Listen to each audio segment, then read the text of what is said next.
Hello guys, welcome back to my channel equal teacher. నేను మీ అరుణ. ఎలా ఉన్నారండి? అందరూ సూపర్ డూపర్గా ఉన్నారనుకుంటున్నాను. ఇంక ఈ వీడియోలో వచ్చేసి బ్రేక్ఫాస్ట్ లంచ్ రెసిపీ షేర్ చేస్తున్నానండి. బ్రేక్ఫాస్ట్కి ఈ విధంగా సీడ్స్ అండ్ నట్స్ సోక్ చేసినవండి. తర్వాత sweet potato and papaya pieces తోటి బ్రేక్ఫాస్ట్ కంప్లీట్ చేయడం జరిగిందండి. ఇంకా లంచ్ రెసిపీస్లోకి వెళ్ళిపోదాం.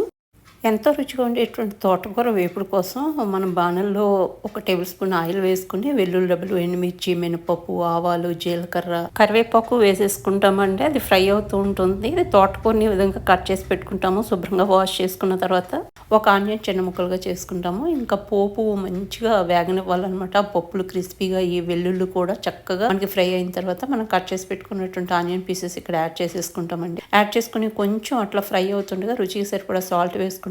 సాల్ట్ మాత్రం చాలా కేర్ఫుల్ గా వేసుకోవాలండి. ఆకుకూరల్లో సహజంగానే మనకు కొంచెం ఆ సాల్ట్ కంటెంట్ ఉంటుందన్నమాట. మనము చూసుకుని వేసుకోతే సాల్టీగా అయిపోతుందండి. ఇంకా ఆనియన్ వేగిన తర్వాత నేను ఇక్కడ తోటకూరని యాడ్ చేసేసుకుని మంచిగా మొత్తం అంతా మిక్స్ చేసుకుంటున్నాను. మిక్స్ చేసుకుంటూ ఉండగానే ఆటోమేటిక్ గా అది మగ్గిపోతుందండి. మనం వేసిన దానికంటే ఇప్పుడు చూసారు కదా, మెల్లిమెల్లిగా తగ్గిపోతూ ఉంటుంది అనమాట. దాంట్లోంచి వాటర్ కొద్దిగా రిలీజ్ అవ్వడం మొదలవుతుందండి. ఇంకా దాంట్లో అదే చక్కగా మగ్గిపోయి దగ్గరికి అయిపోయి కలర్ మొత్తము చేంజ్ అయ్యే వరకు మనం ఫ్రై చేసుకుంటాము.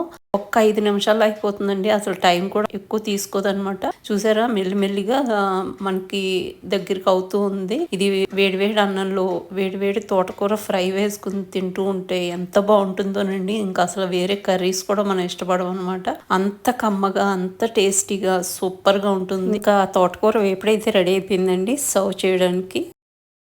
ఎంతో రుచిగా ఉండేటువంటి పప్పు మెంతికూర కోసం 1 కప్పు కందిపప్పు తీసుకున్నానండి. 7 పచ్చిమిర్చి, 1 టమాటా వేసుకున్నాను. శుభ్రంగా వాష్ చేసుకున్నాక 1 టీ స్పూన్ పసుపు, కట్ చేసుకున్నటువంటి మెంతికూర యాడ్ చేసుకుంటున్నాను. ఇక్కడ నేను 3 మెంతికూర కట్టలు వాడుకున్నాను. 1:3 రేషియోలో మనం వాటర్ యాడ్ చేసి మూత పెట్టేసుకుని విజిల్ పెట్టేసుకుని కరెక్ట్గా 4 to 5 విజిల్స్ వేయించుకుంటామండి. విజిల్స్ వచ్చేసినాయండి. చల్లారిన తర్వాత ఓపెన్ చేసుకుని సాఫ్ట్ గా ఉడికిపోయి ఉంటుంది కదా, మెత్తగా మెదిపి పెట్టేసుకున్నాము. ఇప్పుడు బాణల్లో 1 టేబుల్ స్పూన్ ఆయిల్ వేసుకుని ఈ పోపు దినుసులన్నీ వేసేసుకున్నామండి. వీడియోలో చూపించినట్టుగా పోపు అంతా ఫ్రై అయిన తర్వాత 1/2 టీ స్పూన్ పసుపు, 1 టీ స్పూన్ కారం వేసుకుని మనం మెదిపి పెట్టుకున్నటువంటి పప్పు మిశ్రమం, చింతపండు జ్యూస్ 2 టేబుల్ స్పూన్లు వేసేసుకుని రుచికి సరిపడా సాల్ట్ వేసేసుకుని మొత్తం అంతా మిక్స్ చేసేసుకుని ఇంకా అది కొంచెం బాయిలింగ్ వచ్చి ఇంకా మనం దించుతామనుకో 1 టీ స్పూన్ నెయ్యి కూడా వేసుకుని మొత్తం మిక్స్ చేసేసి 2 నిమిషాలు మనం బాయిల్ అవనిస్తే మన పప్పు మెంతికూర రెడీ అయిపోతుందండి. సర్వ్ చేయడానికి చాలా రుచిగా ఉంటుందండి. ఇంకా నెక్స్ట్ రెసిపీలోకి వెళ్ళిపోదాం.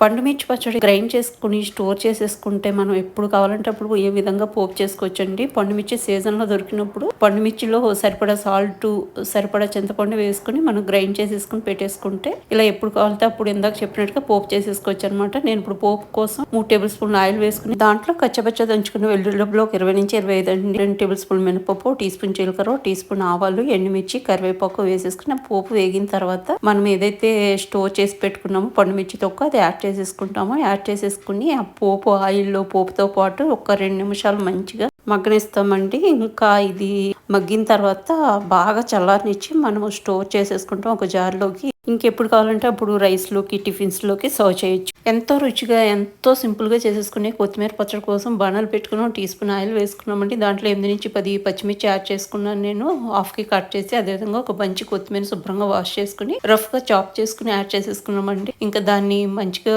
మగ్గనిస్తామన్నమాట. చాలా ఫాస్ట్గా మగ్గిపోతుంది. ఇప్పుడు ఒక 6-7 వెల్లుల్లి రెబ్బలు, అదేవిధంగా రుచికి సరిపడా సాల్ట్, 1 టేబుల్ స్పూన్ చింతపండు గుజ్జు యాడ్ చేసేసుకుంటాము. మిక్సీ జార్లోకి తీసేసుకుని 1 టీ స్పూన్ జీలకర్ర యాడ్ చేసుకుంటాము. కొంచెం చల్లారే లోపు మనము పోపు పెట్టేసుకుంటామండి. 1 టేబుల్ స్పూన్ ఆయిల్లో వెల్లుల్లి కట్ చేసింది, మినపప్పు, జీలకర్ర, ఆవాలు, ఎండుమిర్చి, కరివేపాకు వేసుకుని అది వేగిన తర్వాత మనం గ్రైండ్ చేసుకున్న పచ్చడిలో యాడ్ చేసేసుకుంటాం. అదేవిధంగా ఆనియన్ పీసెస్ కూడా యాడ్ చేసుకుని మొత్తం అంతా మిక్స్ చేసుకుని సర్వ్ చేయడం. కారము, పులుపు అనేది మీ టేస్ట్ని బట్టి అడ్జస్ట్ చేసుకోండి. ఈ పచ్చడిని వేడి అన్నంలో కొంచెం నెయ్యితో సర్వ్ చేస్తే భలే బాగుంటుందండి. ఇంకా లంచ్ రెసిపీస్ అన్నీ అయిపోయినాయి. లంచ్ టైం అయిపోయిందండి. వేడివేడిగా లంచ్ సర్వ్ చేసేయడం జరిగింది నాకు, మా వారికి. ఫ్రెండ్స్, ఇదండి ఈరోజు వీడియో. మీకు ఈ వీడియో నచ్చితే లైక్ చేయండి, షేర్ చేయండి, సబ్స్క్రైబ్ చేయడం మాత్రం మర్చిపోకండి ఫ్రెండ్స్. మళ్ళీ నెక్స్ట్ వీడియోతో కలుస్తున్నాను. అంతవరకు సెలవు. Thank you.